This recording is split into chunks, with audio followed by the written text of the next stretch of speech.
welcome back to my vlog. So ngayon guys, for today's video is ang content, video ko ngayon ay Ate Tintin's haul. Hindi, dapat talaga Ate Tintin's buraot haul. Charing.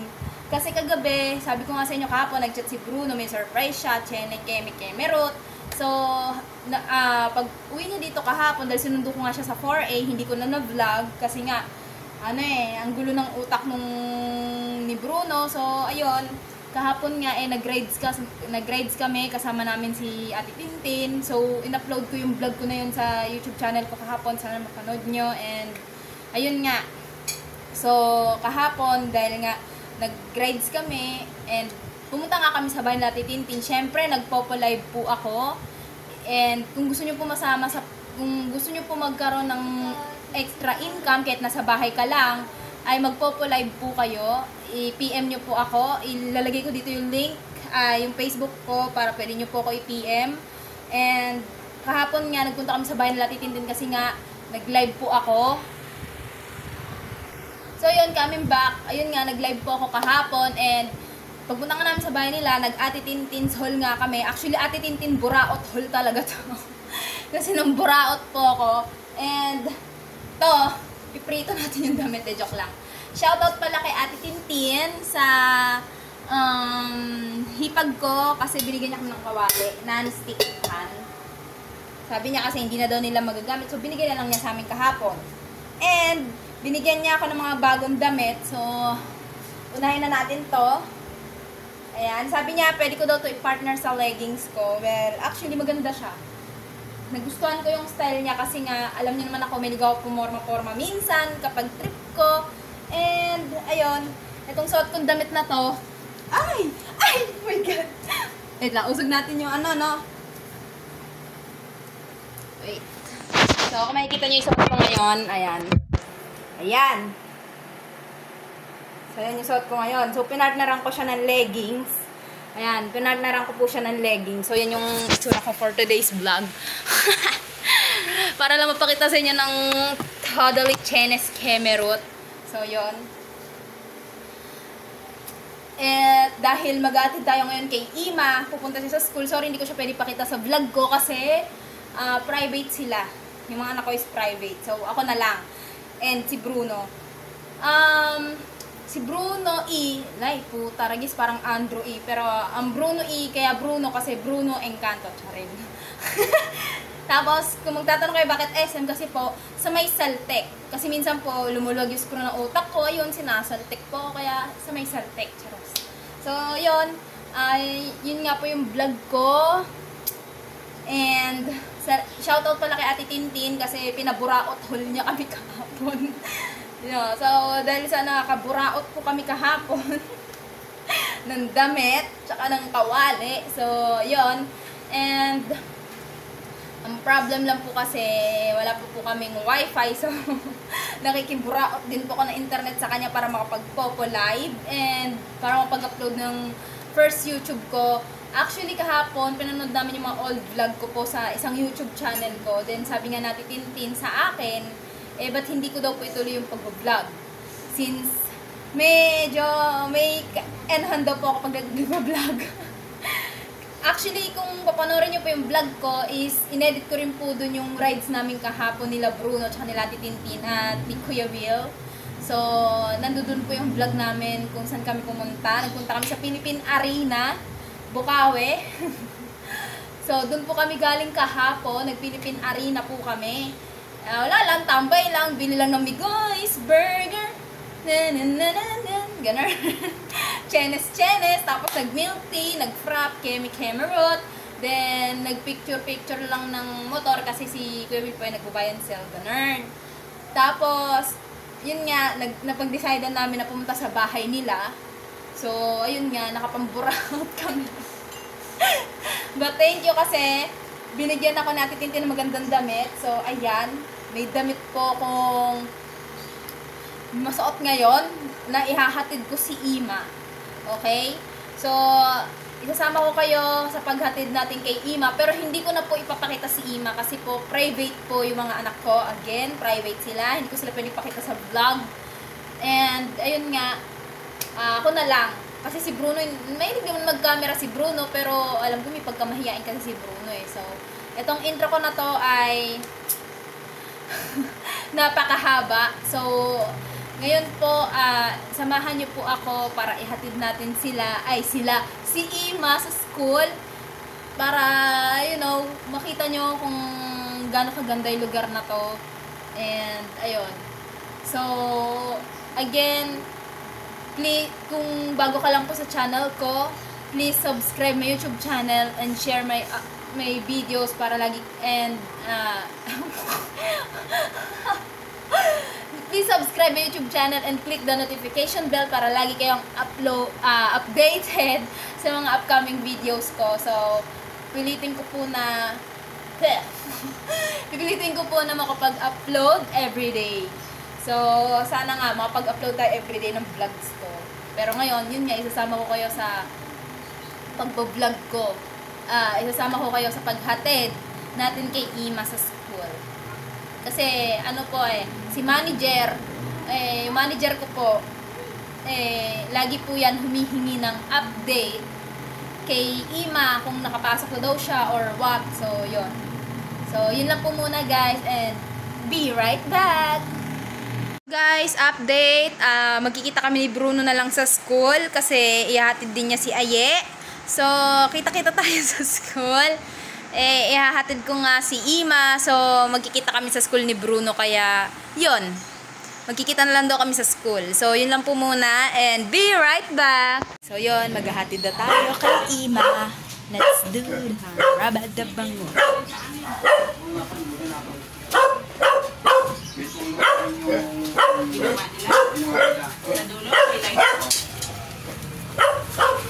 Hatid tayo kay Ima. So, kaya dito Ima. Yes. So, yun. Kaya ako napastop kasi may kumausap sa akin. So, yun. Hatid na nga natin si Ima. And makikita nyo kung saan ang way namin. Grabe init! My God! So, ganito everyday in a life ko. Naghahatid ako lagi ng bata. Papuntang school. So, ayan. Hatid that. Makita niyo yung lugar. So, ayan. So, dito kami, ayan yung Alpha Mart. Dito kami lagi dumadaan pag hinahatid ko tong batang ito. Ayan. Rico. So, hatid natin si Ima.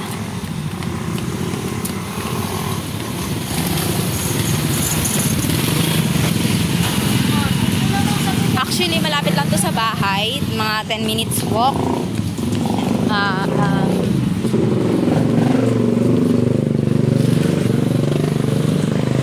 10 minutes walk lang. Nasa school na kami. So, hindi naman siya nalilate. My God.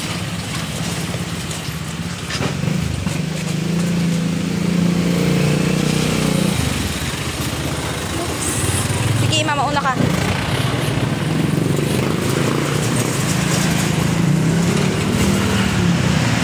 Hindi lang mahirap dito kasi pag may mga sasakyan, so kailangan mong gumilid. Kasi kung hindi, masasagasan ka nang wala sa oras. Wala naman silang pang tubos at pang sagot sa'yo.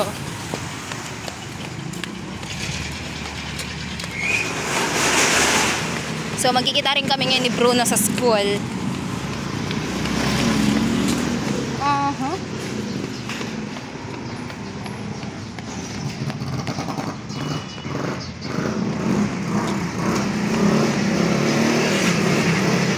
Masarap pala bumalik sa pag-vlog, no? Alam mo yun yung ibinablog mo lahat ng lugar kung nasan ka. And then, ang pinakamasarap dito kahit mahirap is editing. At kung makikita nyo, may dali dito. Yung dali, may bilihan dito. Yung dali, dyan kami lagi bibili ng butane. Mura lang kasi butane dyan.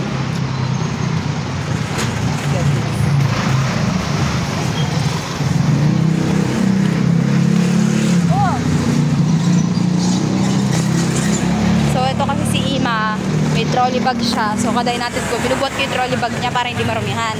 Lalo na pag umuulan. kasi. Hindi ka magdahan-dahan. Oh, hindi tayo dumadaan. Whoops. Pero pagka ganyan, basa, hindi ko pa pwede ipahila sa kanya yung bag niya or yung trolley niya kasi nga rurumihan. Gagalitan tayo ni manager.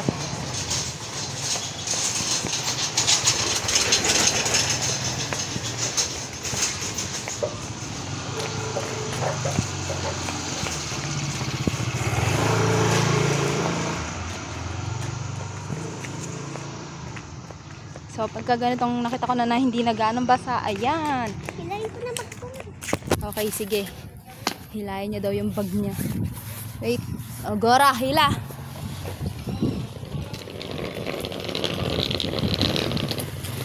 So, ganito ko lagi. Everyday na life, naghahatid ako ng bata. Tapos, 4, sunduin ko naman siya.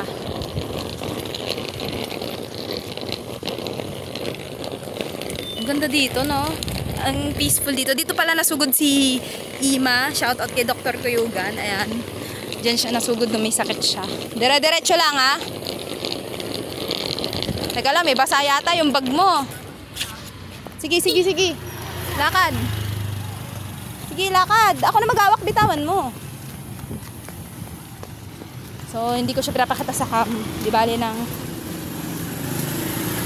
Alam mo yun, di bali ng... Hoy! Di bale na matalikod siya. Pero hindi naman siya kita. Kasi magagalit si manager pag nalaman. Sinasama ko siya sa vlog ko kay Mikeme Chenes. Asan si Aye? Oh, hawak. Walang... Hawak ito.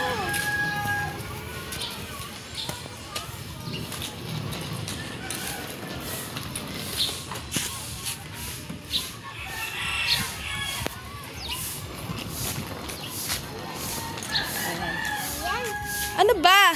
Hirapan ako sa tumbler ko. Eh kasi, ilagay mo na sa bag mo. Inihila mo naman na eh. Sige na, Gora Bells.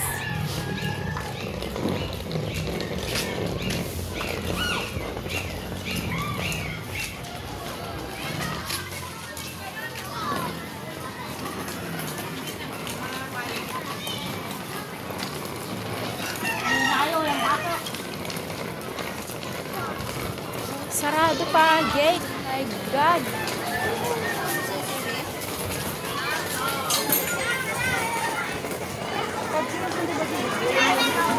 Sarado pa yung gate, guys.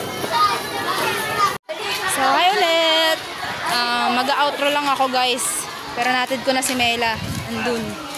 Daming student kasi sa likod. Siksikan ko na talaga siya. So, dito ko na po tatapos yung vlog ko. And please subscribe and share my videos and click the notification bell para lagi updated sa mga videos ko. Bye!